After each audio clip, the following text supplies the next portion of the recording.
All right, Daniel, let's talk about some art. This is going to be a very artsy episode. I'm going to be talking about Olivia Rodrigo and what she means for femininity. This is the existential sadness of Olivia Rodrigo. Every viewer watching right now owes a debt of gratitude to me. All of last week, I tortured myself by listening to Olivia Rodrigo's album Sour multiple times.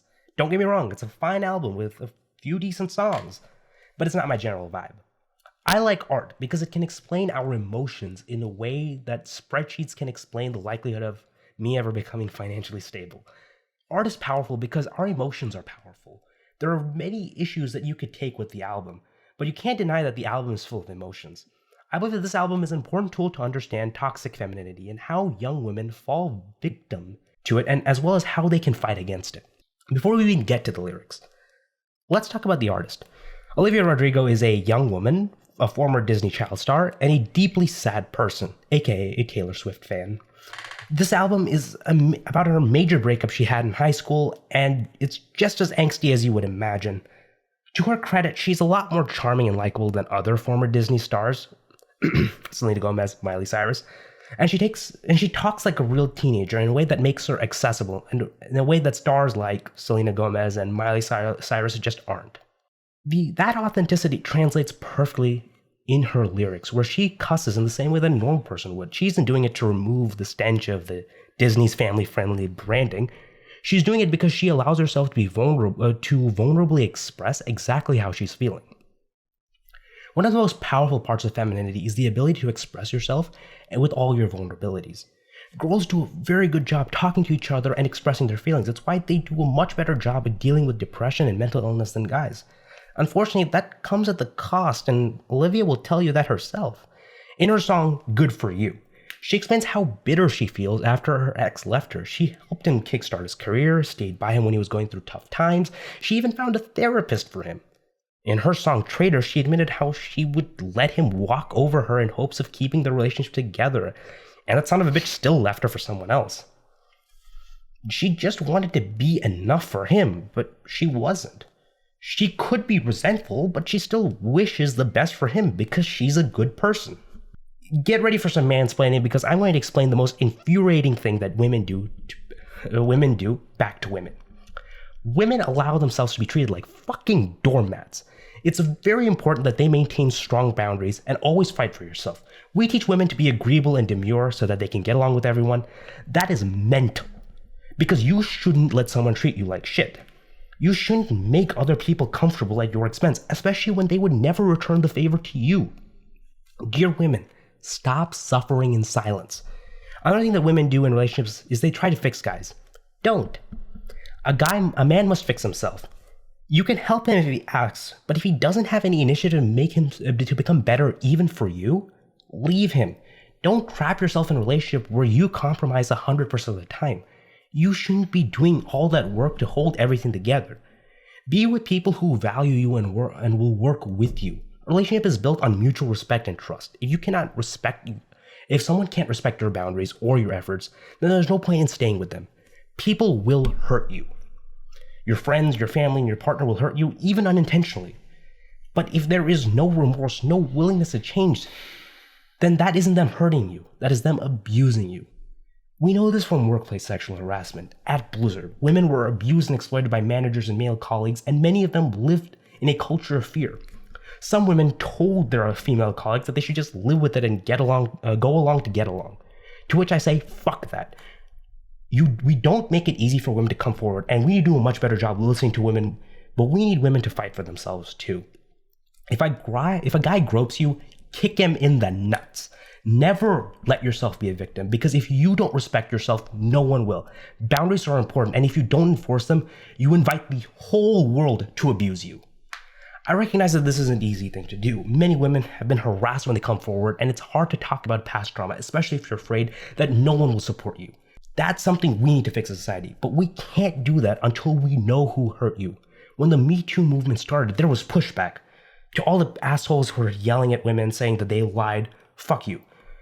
But the women who came forward, to them, we learned about the severity of the problem, and we at least had the tools to fix it. Don't suffer in silence. If we know what abuse is happening, we'll be compelled to try to fix it. And Olivia Rodrigo learned this lesson in her album. Sure, she's an angsty and hurt, but she made a promise not to let someone hurt her like that again. This album is incredibly important for young girls everywhere. Not because it's good, it's not, but because it begins the first step to a conversation on how women should set boundaries and enforce them. So Daniel, what do you think? I know you are a big fan of this album and listened to it multiple times, just like I asked you to.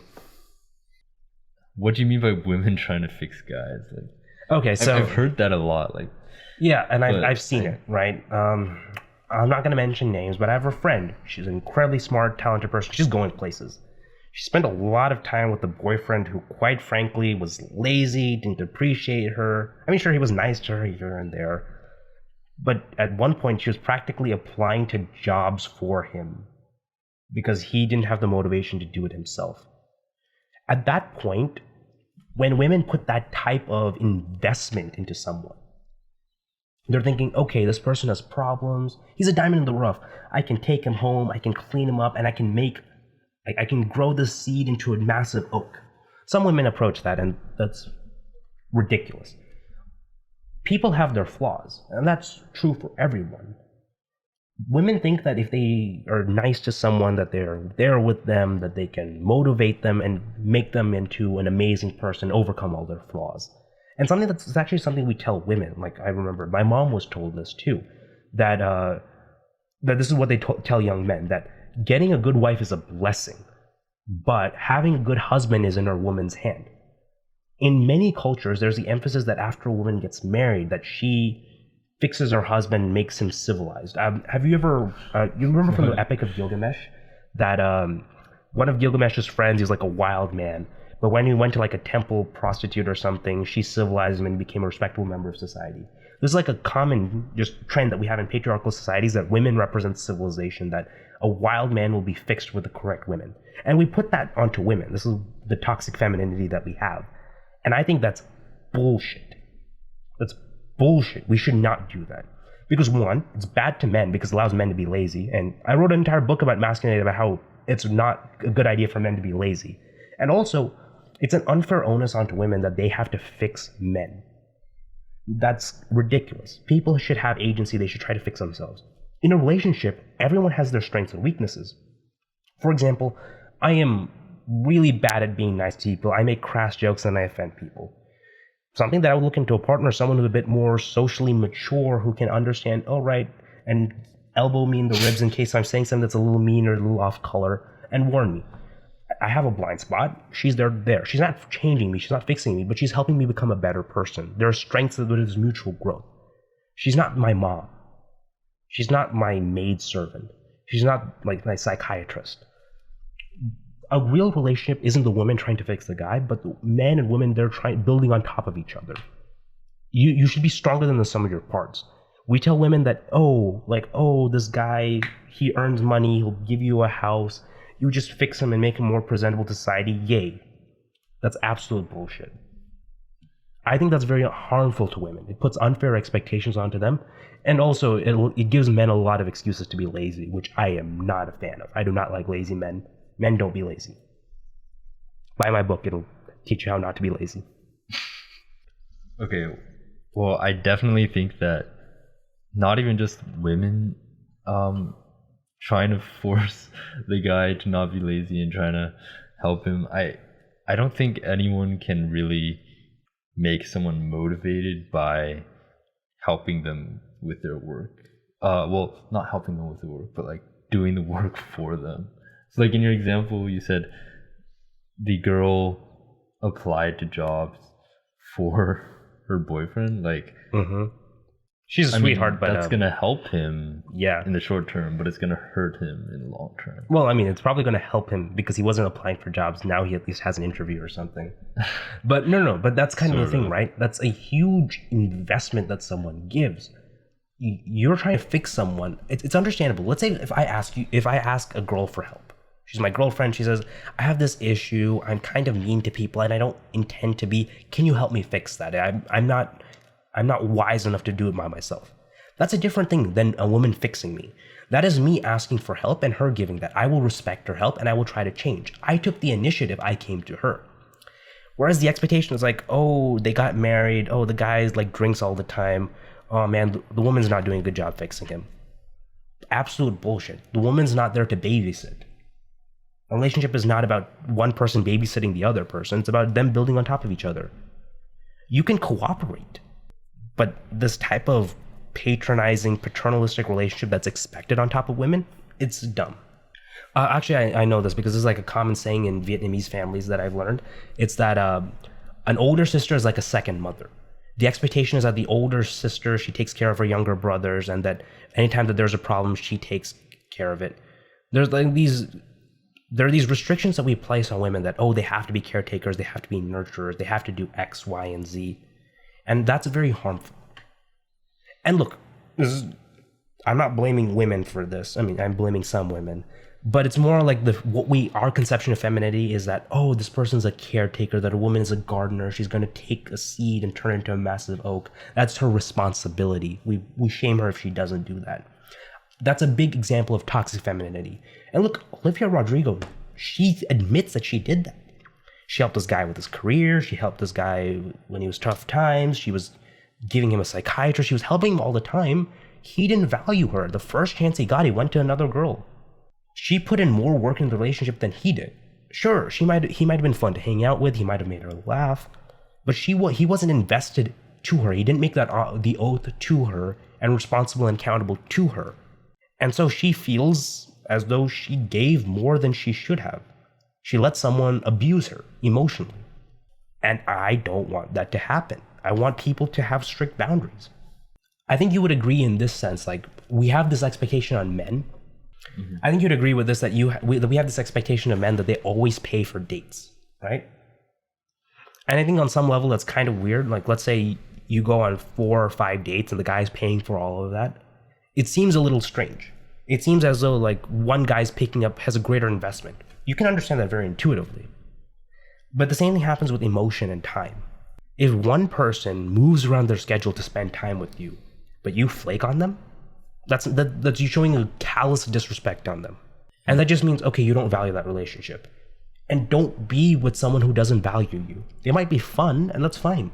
Have fun. Do a situationship. Do a friends with benefits thing. Do a whatever. But a relationship is something that's serious. And if you're going to put an investment, make sure that there's a positive ROI for that investment. Daniel, did you at least like the album or any of the songs? I mean, I guess it's not my taste either, but the main thing is the message, right? I mean, you also talk about it musically. Like, how does the music or the music video or the artistry affect the message? Because here's the thing, right? Like, something that we can just point off the bat. The cover art, all the music videos, it shows her as like a teenager. She was in High School Musical or something. It shows her as a teenager, as like a prom queen. This is her teenage dream, and everything falls apart. So she feels as though this is the first major relationship she had because she's young, she's in high school, that there's some romanticized image of, oh, I'll find the perfect guy, he'll treat me well, we'll be together, power couple, yay. She's despondent and disillusioned because she didn't have that. She felt like she did, and then she lost all of it. And she realized how fake and weak that was. Because here's the thing, right? We don't have real conversations about what a relationship is. And I blame a lot of Disney and kids media because, look, you obviously don't want to show children the true horrors of the world.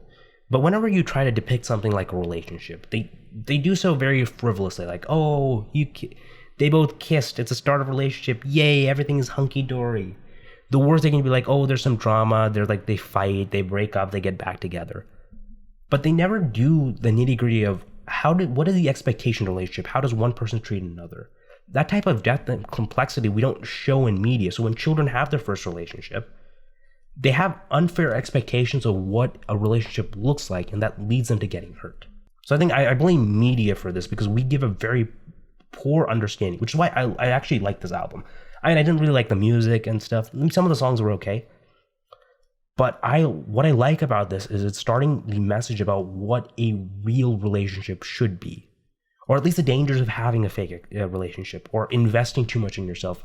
This album, if we understand it correctly, if we talk about it correctly, we're going to create the stepping stones for a lot of young women and young men too, about what a relationship is and what the expectations are, so that they can go into it understanding what they're getting into, be responsible with it. I think this is a tool to encourage that. And this is why I love art, because not only is art very powerful for conveying emotions, it also does such an amazing job at teaching.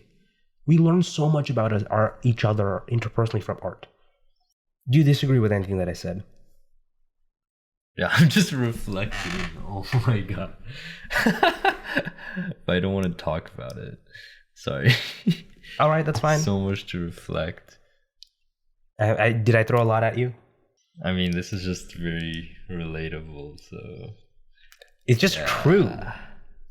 It's just true and relatable. Yeah, so there's nothing you can argue with me. I'm just 100% right. I mean, it's also not very controversial. I think it's me mansplaining femininity to women is pretty controversial. Women, listen up. I'm going to explain to you how to be women. I'm going to do a better job at it than you. But to be honest, it sort of seems like you're also... You're more criticizing guys, actually, I feel like. Because it's... You're sort of saying it's like guys' fault, you know? Wait, I'm saying this, right? I'm telling you not this. Wrong, but... You will be abused if you are weak. So I'm telling you, choose strength over weakness. See, there's something that infuriates me about women is that they feel that there are these pressures on them and they cave into them. Look, I understand not everyone is strong, but I want to be part of encouraging women to be strong. Like I've told you this before, Daniel. Men have more power than women. Women are happier than men. A lot of the issues that I talk about that men deal with is about them trying to find happiness. The issues that I talk that women have is that they're just not powerful. And a big issue is that they don't fight for themselves, and they're often discouraged too. Like, I don't know how familiar you are with like Desi and Pakistani TV shows, or even like Korean or like K-dramas. You know, the evil mother-in-law archetype? I feel like you've heard of that, right? Okay, never mind. But the idea is that even within women encourage other women to be very demure and passive and let bad things happen to them. I'll give you a good example. Like in patriarchal families, when a woman gets married, she moves in with the household of her husband, and then her mother-in-law makes her life a hell because her mother-in-law made her life a hell. And they do that because there's the idea that, oh, you're too free thinking, you're too free, you don't submit enough, you're not submissive enough. And then we put those expectations on the women and we socialize them. What do we call a woman who argues? We call her a bitch. We call her a bitch when she argues and she fights for herself, even if she's right. We get upset with women who fight for themselves, who complain about harassment. Like even in Blizzard, like women told other women, their colleagues, oh, just be quiet, keep your head down, don't talk about it, don't stir the pot. This is just the culture. It's as though we accept that there's some level of abuse that's going to happen to you, you just have to deal with it. And this is something that women do to other women. This is just a part of femininity, that you're quiet and you suffer in silence. You talk about it with other women, you can like express how you're feeling, but you'll never fight back. You'll never fight back against power. This allows women to be enablers of the abuse of other women. I don't know if you knew this, but you know female genital mutilation, right? FGM? Mm-hmm. Most of the time, it's women doing that on other women. Oftentimes, men have no idea what's happening in their family. They don't know that a dad doesn't know that his wife has ripped off the clitoris of his daughters. He won't know that. But they do it because the idea is you have to control a woman's sexuality.